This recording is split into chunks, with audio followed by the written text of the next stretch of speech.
Amen. Amen. Makhabathela ithuba ngibulise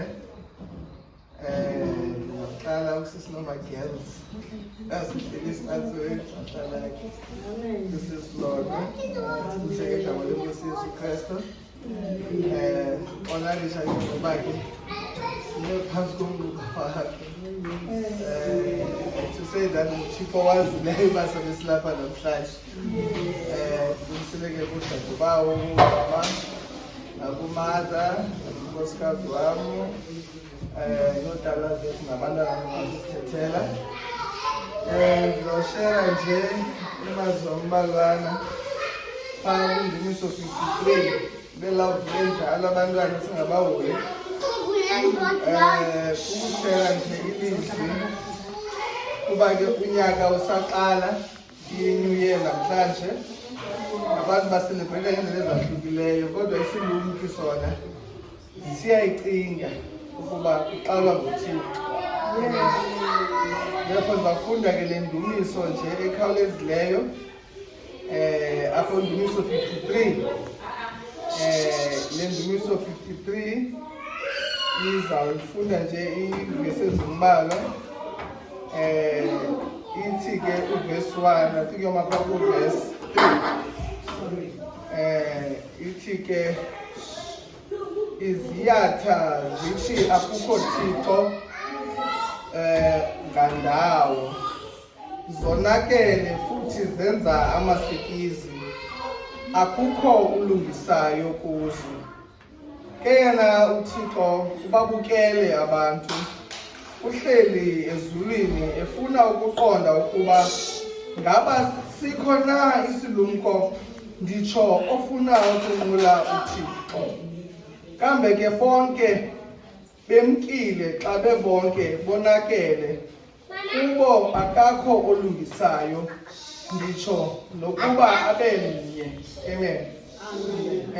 Lena yenye indumiso zikaDavide indumiso 53 apho ke uDavide esenza lamazwi athi wenza amazwi athi iziyatha zithi akukho Thixo ngandawo.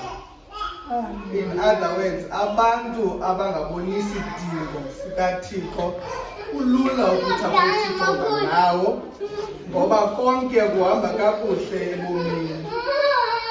Kanti xa zihamba kakuhle ke abantu ebomini kulula uba badawuthe kwa uThixo. Therefore ke ngoku ndisitsho ke kanjalo nje xa esithi ke uDavide ke ngoku iziyatha zithi akukho Thixo uthi zonakele futhi zenza amasikizi akukho ulungisayo kuzo. Abantu bathi akekho uThixo banezenzo abazenzayo uthi bonakele futhi benza amasikizi akukho ulungisayo kubo. Therefore ke ngoku azothiwa kuvesi ke yena uThixo ubabukele abantu uhleli efuna ukuqonda ukuba ngaba sikhona isilumko nditsho ofuna ukunqula uThixo.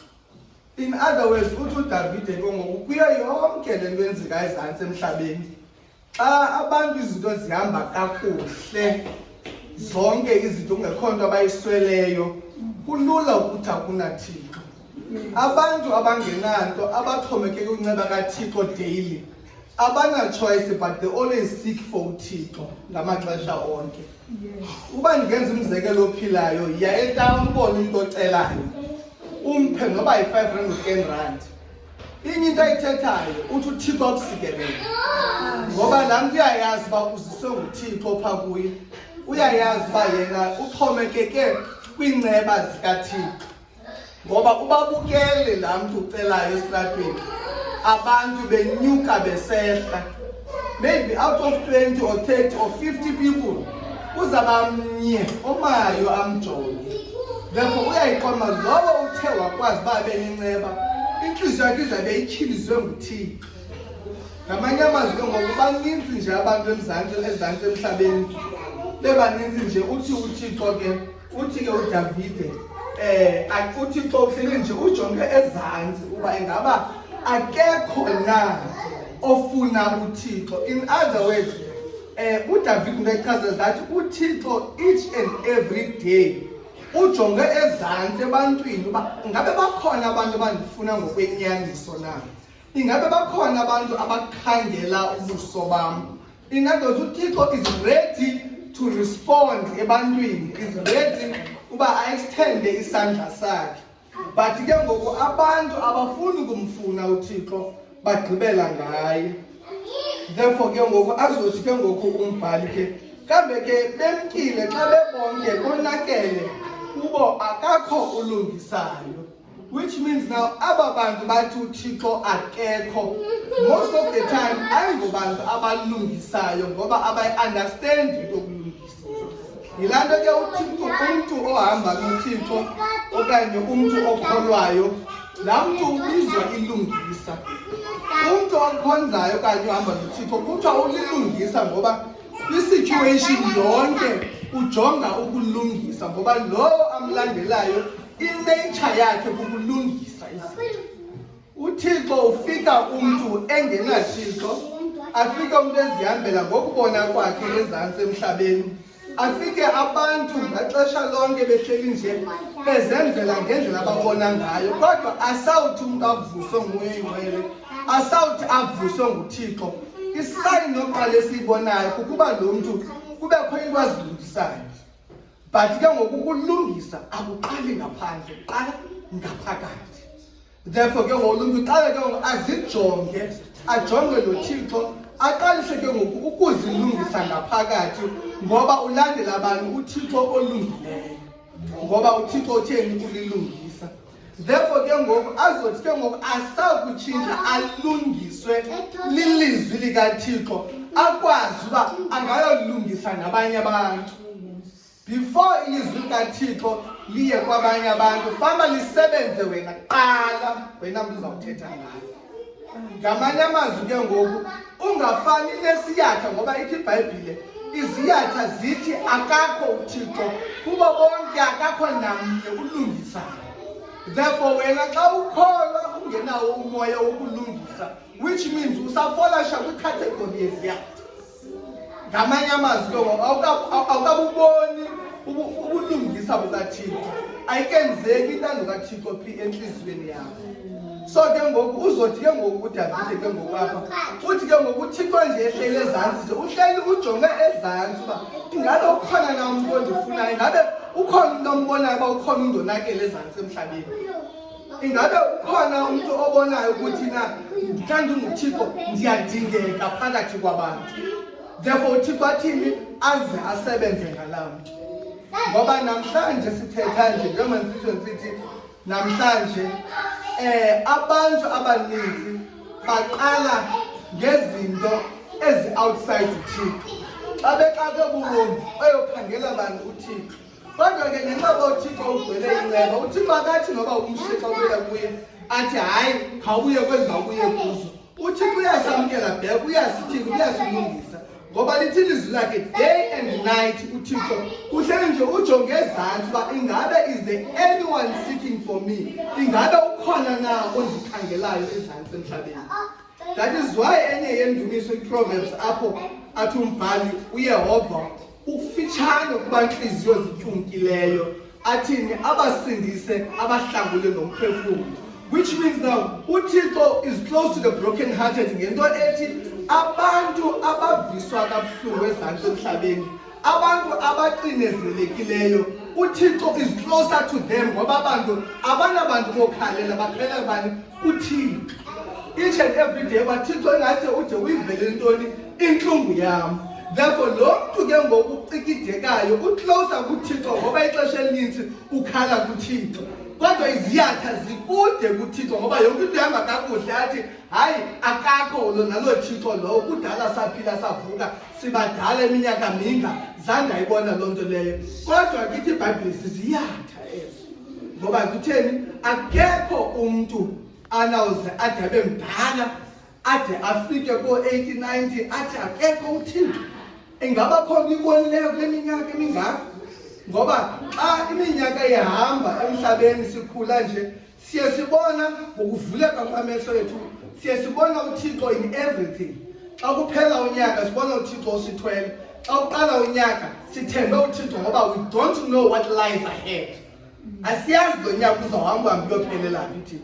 Kodwa now sibuyele kwinto ethi lo Thixo simkhonzayo ukho kwindawo zonke ngamaxesha onke, wayekhona emandulo before the foundations of the earth, ude abe khona nasemaphakadeni ngoba utyhile phi kwi-Revelations 22 apho uye uApostle John kwi-island ePatmos esiqithini. Ithi iBhayibhile wavuleka amehlo wathini, wabona iJerusalema entsha, wabona ilizwe elitsha, wade wanikwa ne-description uba eli lizwe litsha alizuba nalwandle.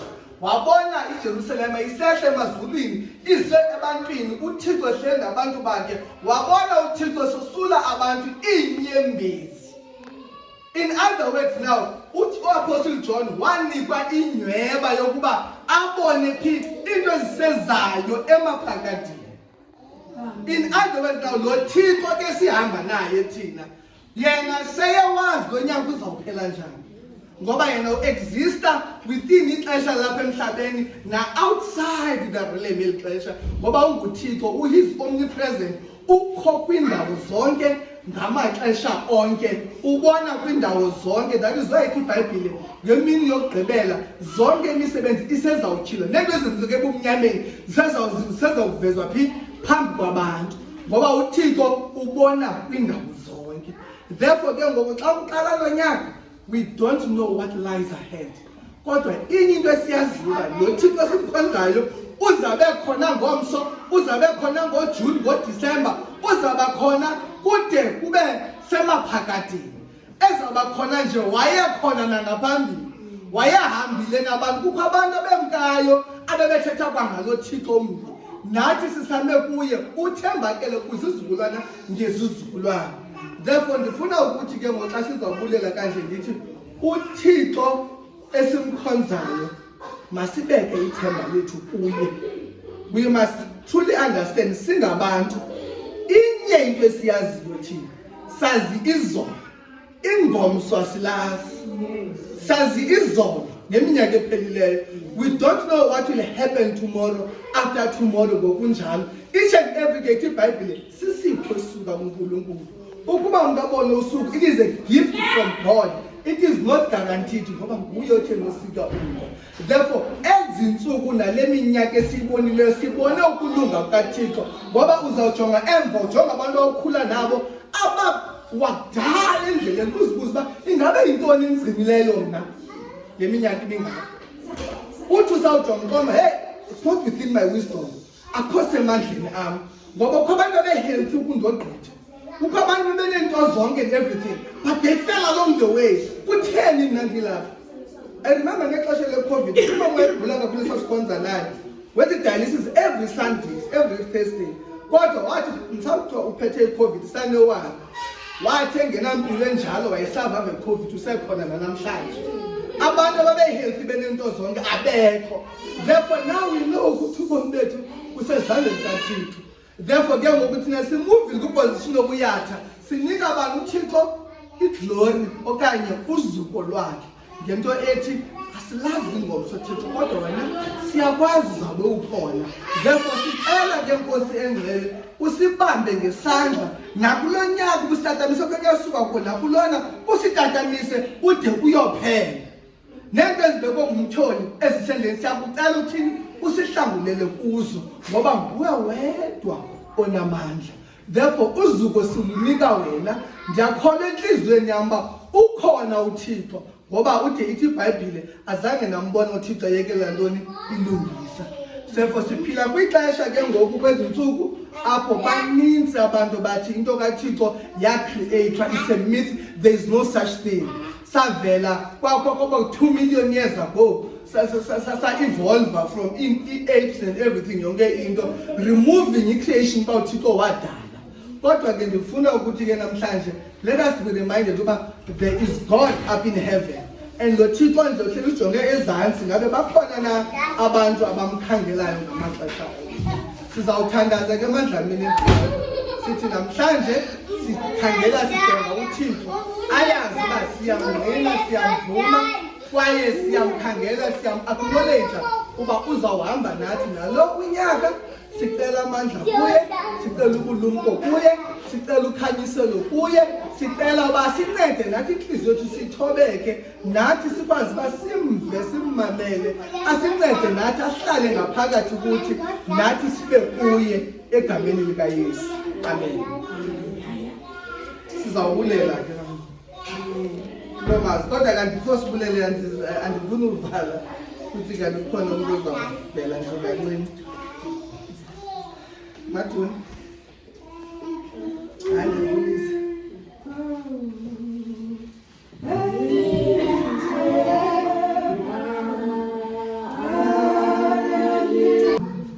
Nihlabele bamakashukumushukuma. Khona umfethe Mathuni. Mama wena. Ngevelihle. Ngathi bangabakubeza. Awuzalile la kulomka yokuthethi.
Siyabulela Baba kwakho amandla akho moya wakho oyingcwele sibulela ukuba kuwe esandleni sakho somusa sikhona amandla onke asithe sahlangana somandla sibulele phansi kwalowo sikhona amandla sibulela ngoba uthe wasidibanisa ke sikhona amandla sibulela ke Yehova amakhapsana sikhona amandla onke sicela ngakho konke osenza khona sikhona egameni lenkosi Yesu Kristu waseNazaretha sikhona amandla onke Baba wethu siyathandaza ngalo mzuzu uThixo wethu sincede ke sikhona amandla onke lonyaka somandla sizawuhamba somandla siyazi uba wena ukho endaweni zonke ngamaxesha onke sikhona amandla ukuthi wena awahlukanga umthonke Thixo namandla onke yala somandla usikhanyisele indlela ke Thixo wethu uhambe nathi ke somandla endleleni ke Thixo namandla onke usincede ke somandla usiphathe ngentambo Thixo namandla onke, umoya wakho ingcwele, umoya wakho wenyaniso, Thixo namandla onke, uhlale ngaphakathi kwale ndlu somandla, phakathi kwale ndlu, Thixo namandla onke, nabantwana beli khaya, Thixo namandla onke, we pray, Heavenly Father, Thixo namandla onke, isandla sakho, Thixo namandla onke, sibephezu kwakho wonke umuntu olapha namhlanje, Thixo namandla onke, khawusikhilele ke moya ingcwele, imfihlelo zezulu, Thixo namandla onke, hamba nathi ke Thixo namandla onke, ngoba wena nguThixo ohamba nomntu, uyahamba nomntu, Thixo namandla onke, kwaye futhi uthembakele moya ingcwele, asikamboni uThixo njengawe, Thixo namandla onke, namhlanje siyavuma ngenhliziyo zethu somandla uba ukhona uThixo osemazulwini, siyavuma Thixo namandla onke uba wena wadala konke ngelizwi lakho, Thixo, siyavuma moya ingcwele uba wena wathumela unyana wakho kukuphela uYesu Kristu uba azezantsi somandla azosifundisa ngeemfihlelo zezulu, azotyhila wena Thixo namandla onke, Heavenly Father, Thixo namandla onke, azofela izono zethu. Siyabulela ke Thixo namandla onke ngoxolelo zono, Thixo namandla onke, siyathandaza ke Thixo namandla onke uba nathi somandla usisebenze ngelizwi lakho, Thixo wethu, silungise somandla, Thixo namandla onke, usenze sibe sisitya lelizwi lakho somandla, usikline Thixo namandla onke, sikwazi ukuphatha iindaba zakho ezilungileyo, Thixo namandla onke, senze isukuthethayo ngemilomo yethu, Thixo namandla onke, gama lakho lingarhuqele ezantsi ke Thixo wethu, siyabulela somandla nangokusigcina over the years, oh God, Thixo namandla onke, sibalekela uthembekela kwakho Thixo namandla onke, ngoba baninzi abawe endleleni somandla, abanye sokuphele nalo nyaka Thixo wethu, kodwa thina uye wanathi Thixo namandla onke, kungenceba yakho somandla basihlangene apho, kungenceba yakho basifumene nalo nyaka somandla, siyaqala bakulonceba yakho ke Thixo namandla onke, nalo nyaka usikhokhele ke Thixo namandla onke, siyakucela Thixo namandla onke, uhambe ngaphambili kuthi Thixo, singakukhokheli wena, kodwa sihambe emveni kwakho, sinyathele apho unyathele khona Thixo namandla onke. Siyabulela ke Jehova wamabandla, egameni lenkosi Yesu Kristu umfeli wethu, amen.